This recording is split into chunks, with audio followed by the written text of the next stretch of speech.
Welcome to the Break Room Stories, the ramshackle shed where the world's best bizarre, absurd, and surreal writing lives.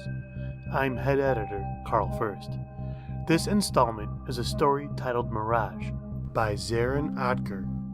I love the language of this piece. The narrator drags you inside from the first sentence and moves the reader through the story like blood through veins.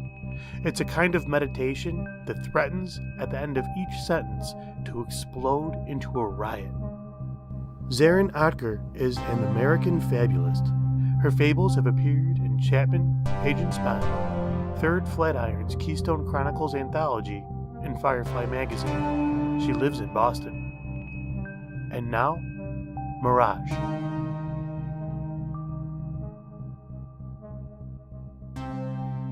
Destin Lamont's plane crashed in the Western Sahara, 93 miles northeast of Dakhla.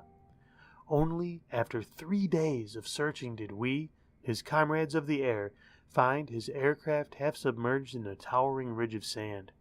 Lamont's body was not in the cockpit. The winds had been low, and we could still make out the traces of Lamont's footprints weaving away from the plane, circling and disappearing into the sands. Somehow, he had survived his aircraft's spiral plummet and impact into the dunes, but he had lived only to know that he would die. Lamont was no stranger to these magnetic sands, to this recurrent dream of desert stranding, repentance, and deliverance. He knew that no one had ever walked out of this desert alive. Without water and such searing heat, a man could last at most 19 hours. His only hope was in rescue, and this rescue, this time, had been delayed and hindered by himself. When we sprang into action at the news of his latest disappearance, we took to the air to zigzag across 100 square miles of open desert with no coordinates for his position, no radio contact, no cooperation from him. Now we turned away from the crushed wreck and again climbed into our planes to go searching for him. But I was thinking, "Oh, you resuscitators from the land of the living, bank on the wind and fly back to your limbo called life. There is no saving one whom only death can keep alive. Let the name of Destin Lamont join that list of meteoric lives whose epitaph is in the saying, 'The ones who die the soonest are the ones who strive to live.'" When Lamont carried out no checklist for his flight, when he packed no rations, no extra fuel, when he left his mechanic standing on the airstrip calling after him, would you believe that death was absent from his mind?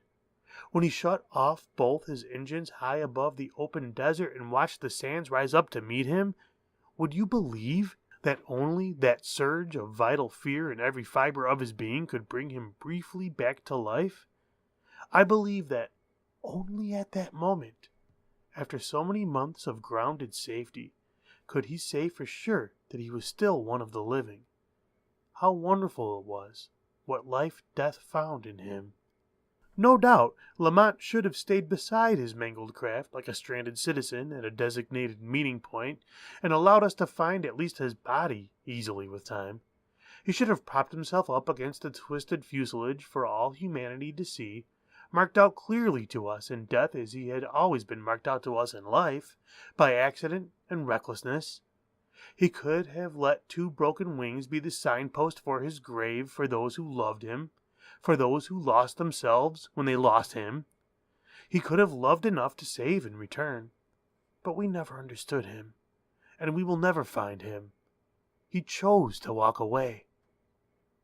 Flying onward, I gazed out across the desert, and in my mind, I was he. I was on my feet and walking, though I had lost all sense of direction, all knowledge of my position, of what portion of my dying life or living death was left to me. I stumbled forward in a kind of broad day darkness, my guts trembling with delirium like a drunkard withdrawing from the intoxication of life.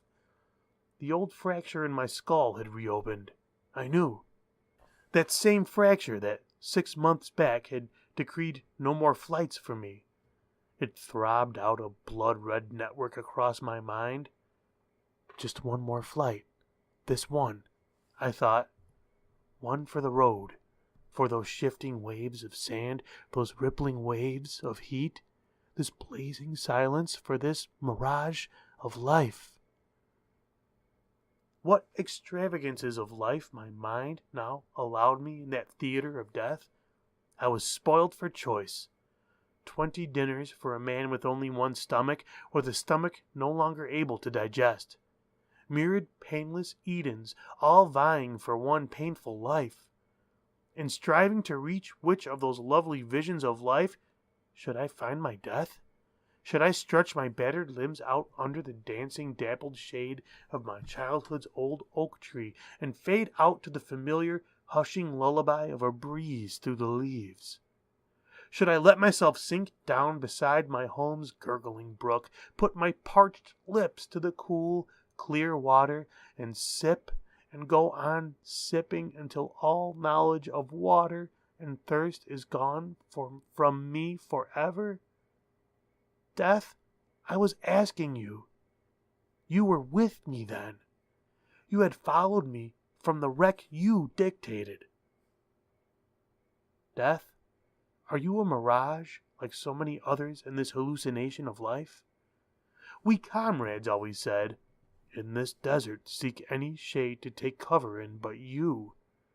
But even now, it was the fear of you alone that kept me going. Only for you, Death, did I still struggle to find my feet, even when I was past all possibility of standing. You made my face burn with the flush of life and that fever of dying.